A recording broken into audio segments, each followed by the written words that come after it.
কষ্ট দিয়ে, চাপ দিয়ে ওয়াজ নসিহত করা, এটা আল্লাহ পাকের হাবিব পছন্দ করতেন না।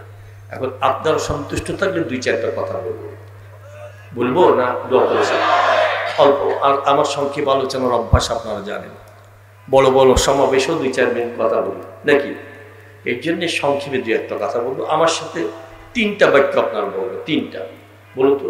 রদিতু বিল্লাহি রাব্বা, আবার বলেন, আবার বলেন, অবিল ইসলামি দীনা,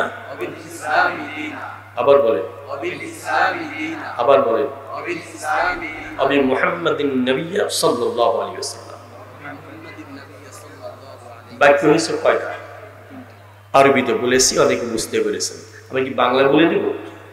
হ্যাঁ, আমি আশ্বস্ত করতে চাই, আমার থেকে অনেক বড় বড় ওলামায়ে কেরাম আছেন, তাদের কাছে জিজ্ঞাসা করবেন এই 3টা বাক্যের উপরে কথা কাজে মনে কেউ যদি একমত হয়ে প্রমাণ করতে পারে, আল্লাহ পাক তাকে বিনা হিসেবে জান্নাত দেন। ওলামায়ে কেরাম আছেন, আমি কথা ঠিক বললাম তো? 3টা বাক্য মনে মুখে কাজে বাস্তবায়ন করে দেখাতে পারে, সে বিনা হিসেবে জান্নাত দেবে। প্রথমটা কি বলেছিলাম? রদিতু বিল্লাহি, মানে আল্লাহ পাকে রব হিসেবে পেয়ে আমি সন্তুষ্ট। আবার বাংলা বলেন, আল্লাহ পাকে, আবার বলেন, মুখে বলেছেন, মনের থেকে কি বলেছেন? কে কে বলেছেন? কাকে রব পেয়ে খুশি? আবার বলেন, আবার বলেন, মাশাআল্লাহ। তাহলে একটা গুণ আমরা হাসিল করলাম। অবিল ইসলামের দীনা, জীবন বিধান হিসেবে, দিন হিসাবে ইসলামকে পেয়ে আমি সন্তুষ্ট। বলুন তো কি বললাম?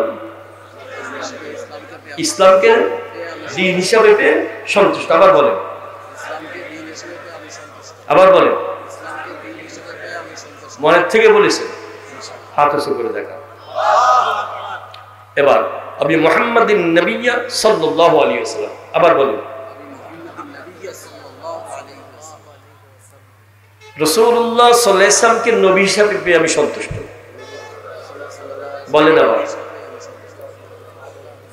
রাসূলুল্লাহ সাল্লাল্লাহু আলাইহি ওয়াসাল্লামকে নবী হিসেবে পেয়ে আমি সন্তুষ্ট। আবার বলো, মুখে বলেছেন, মনের থেকে বলেছেন, কে কে বলেছেন? মাশাআল্লাহ, 2টা হয়ে গেল। মুখের থেকে হয়েছে, মনের থেকে, বাকি আছে বাস্তবায়ন করা। মানে এই বিষয়ে একটু আলোচনা করতে চাই। আব্বুর আমাদের রবকে, আমি এমনিতেই দুনিয়াতে এসেছি না, কেউ সৃষ্টি করেছে। তিনি কে? তার কি দয়া আমাদের উপর আছে? আংশিকটা পরিপূর্ণ। মায়ের পেটে যখন ছিলাম রক্ষা করেছিলেন কে? জীবিকার ব্যবস্থা করেছিলেন কে? দুনিয়া আসার পরপরই মায়ের বুকের মধ্যে দুধের কারখানা সৃষ্টি করেছিলেন কে? আর কেউ? সেইখান থেকে আজ পর্যন্ত যত জীবিকা আমি হাসিল করেছি, ভাত, মাছ, তরি তরকারি, পানি, ডাল, অক্সিজেন, কে সরবরাহ করেছে? আর কেউ করেনি। আপনারা বলুন তো, দুনিয়াতে এসেছিলাম, আল্লাহ পাক সব দেওয়ার পরে মাত্র একটা অঙ্গ যদি না দিতেন, মনে করুন 2টা চোখ যদি না দিতেন, কষ্ট হতো নাকি? কম না? অনেক কষ্ট। একদিনের জন্য না, সারা জিন্দেগি। আল্লাহ পাক আমাদেরকে দৃষ্টি দান করেছেন, আবার শুকর আদায় করে সব ঠিক রাখার পরে মাত্র শ্রবণ শক্তি আল্লাহ পাক কিন্তু বন্ধ করে দিয়েছেন, কানে শুনতাম না। কষ্ট হতো? কম না অনেক বেশি? আবার সব ঠিক থাকতো, মাত্র 2টা পা যদি না দিতেন, কষ্ট হতো? কম না অনেক বেশি? তাহলে বোঝা গেল একটা অঙ্গ প্রত্যঙ্গ যদি মাইনাস করেন তো সারা জিন্দেগি আমাদের কষ্ট। এই কষ্ট থেকে আমাদেরকে আল্লাহ পাক বাঁচিয়েছেন, এবং তাকে সন্তুষ্ট করা লাগবে না? আমরা তাকে পেয়ে খুশি, সন্তুষ্ট, আল্লাহ পাককে খুশি করা লাগবে না? আল্লাহ পাকের হুকুম করে পরে মানা লাগবে। এইখানে কি সবাই রাজি আছে? কিছু করে দেখেন না, আংশিক না পুরাপুরি? কবে থেকে, কোন সাল থেকে? সমস্যা নাই তো? আল্লাহ পাককে সন্তুষ্ট করলে কোনো সমস্যা নাই তো? আলহামদুলিল্লাহ। জীবন বিধান, সেটার নাম কি? ইসলাম। বলেন, এখানে কোনো সমস্যা? ইসলামের কোনো কষ্টদায়ক বিষয় আছে নাকি? হ্যাঁ, কিন্তু অনেকে আছে ইসলাম বরদাস্ত করতে পারে, আছে না? আপনারা বলুন তো, আপনারা তো নামাজের পাগল, অনেকের নামাজকে ঠাট্টা করে না, বিদ্রুপ করে। আচ্ছা, নামাজ কি দেশের ক্ষতি করে? অর্থনৈতিক, সামাজিক, রাজনৈতিক কোনো ক্ষতি করে না। আপনারা বলুন, এই মিরপুর এলাকা প্রত্যেকটা যুবক বৃদ্ধ নারী পুরুষ যদি সিদ্ধান্ত নেয় যে আজকের মাহফিলের প্রথম দিনে সিদ্ধান্ত নিলাম আমরা কেহ বেনামাজি থাকিব না, কেহ বেনামাজি থাকিব, কি হবে তাহলে? নামাজি। বলতে মিরপুরের সবাই যদি নামাজি হয়ে যায় এলাকার কতটুকু ক্ষতি হবে? ব্যক্তিগত, পারিবারিক, সামাজিক, অর্থনৈতিক, রাষ্ট্রীয় কোনো ক্ষতি হবে না। তাহলে কি হবে? লাভ হবে, উপকার হবে। কথা ঠিক না? এই ইসলামের একটা বিধানকে কেন বরদাস্ত করতে পারলো না? নিশ্চয়ই কোনো সমস্যা। মেয়েদের কথা একটু বলি, যেহেতু সংক্ষেপে বলতে চেয়েছি। আপনারা বলুন তো, এই মিরপুর এলাকার প্রত্যেকটা মেয়ে আমার যদি সিদ্ধান্ত নেয় আর কখনো বেপর্দায় চলিব না, বলুন কি বললাম? আবার বলে, আমার প্রত্যেকটা মেয়ে যদি পর্দানিশীল হয়ে যায় এই মিরপুর এলাকার কতটুকু ক্ষতি হবে? ব্যক্তিগত, পারিবারিক, সামাজিক, অর্থনৈতিক, রাষ্ট্রীয় কোনো ক্ষতি হবে না। কি হবে তাহলে? লাভ হবে, উপকার হবে। এই পর্দা পুশিদা অনেকেই বরদাস্ত করতে পারে না। আছে নাকি বাংলাদেশে? আছে। এমন ছাত্রী ক্লাসে বসে পর্দা করে বেজার হয়ে যায়, অখুশি হয়ে যায়, বসতেও দেয় না, এমন কথা বাংলাদেশে আসেনি? খবর আছে আপনাদের কাছে? বুড়া এত যেটা কোনো ক্ষতি করলো না সেখানে বিরক্ত হয়ে গেল, নিশ্চয়ই এরা ইসলামে সন্তুষ্ট হতে পারে না। আমি আরেকটা আলেম ওলামাকে সাক্ষী রেখে বলছি, ইসলামের উপর সন্তুষ্ট কেউ যদি না হতে পারে আল্লাহ পাক তাকে তার উপর সন্তুষ্ট থাকবে না। আল্লাহ পাক তার জন্য ওই যে একটা জায়গার কথা আগে বলে গেছেন না, সেটা কি? জাহান্নাম। সেখানে যাওয়া। আমরা কি জাহান্নামের আযাব বরদাস্ত করতে পারবো নাকি? আচ্ছা, এবার শেষ কথাটা কি? আবি মুহাম্মাদিন নবী সাল্লাল্লাহু আলাইহি ওয়াসাল্লাম। আচ্ছা, মুহাম্মদ সাল্লাল্লাহু আলাইহি ওয়াসাল্লামকে নবী হিসেবে পেয়ে আমরা কি সবাই সন্তুষ্ট, খুশি? এমন নেতাকে পাওয়া যাবে, এমন চরিত্রের মানুষকে পাওয়া যাবে?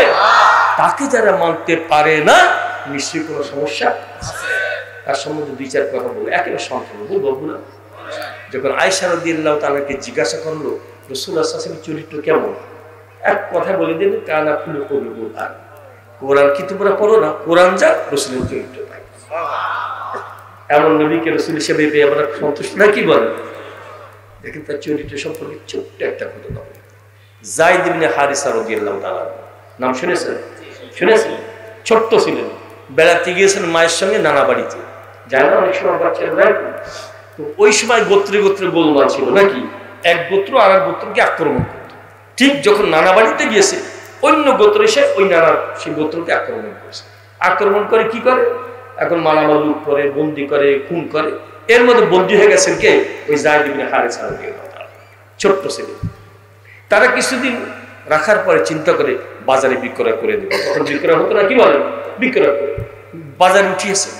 এখন খরিদ্দার হয়েছে হাকিম ইবনে হিজাম। তিনি ছিলেন খাদিজা রাদিয়াল্লাহু তাআলার ভাতিজা। তাহলে খাদিজা রাদিয়াল্লাহু তাআলার কি হতেন? ফুফু।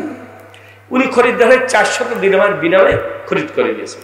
এসে ফুফুকে বলছে, ফুফু আম্মা আমি একটা গোলাম খরিদ করেছি, আপনাকে হাদিয়া দিল। হাদিয়া দিয়েছে।